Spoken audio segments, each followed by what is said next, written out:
The UK attracted 3 million visitors in June 2022 alone. On an average, every year, the UK attracts almost 40 million visitors from around the world. Hi, my name is Hemang Lahiru. I'm a Principal Advisor at Conroy Baker Limited. And today we're going to talk about applying for a visit visa to the UK.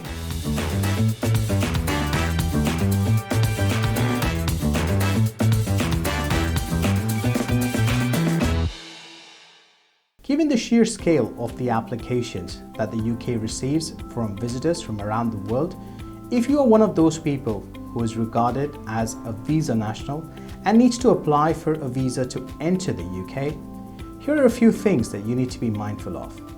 Today, we're going to look at 4 key criteria that entry clearance officers use when evaluating a visit visa application. The first is the purpose of the visit. A lot of times we see individuals who want to combine multiple purposes.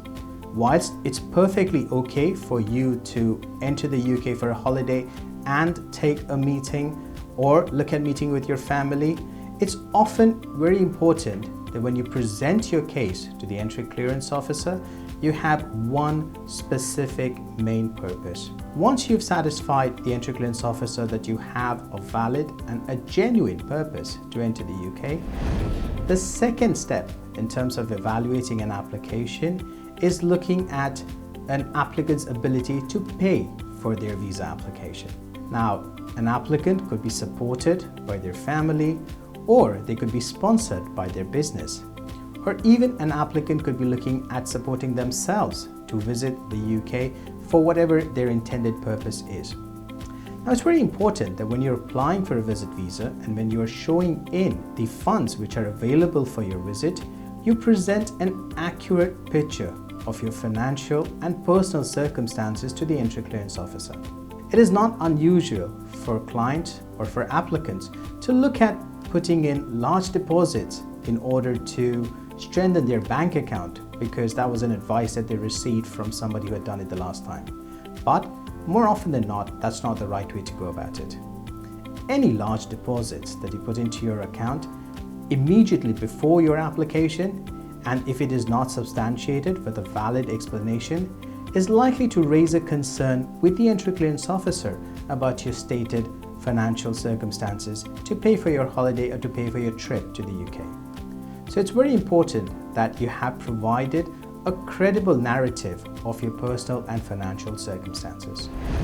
The third step is to give the entry clearance officer valid reasons for you to return to your home country.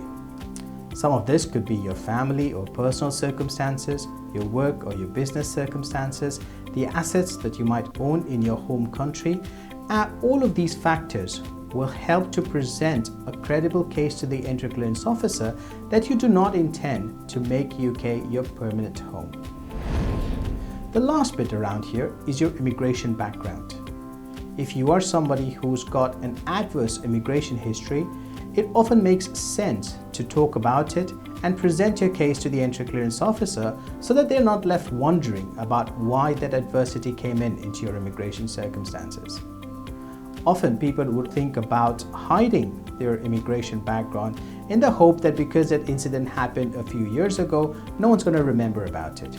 If you're in doubt about whether you should share a particular information or not, it's always good to err on the side of full disclosure.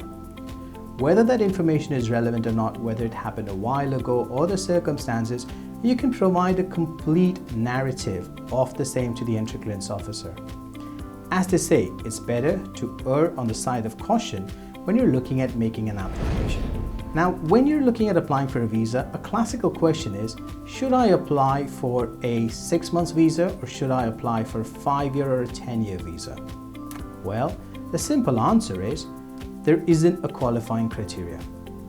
But our advice generally to clients is to go short and then go long.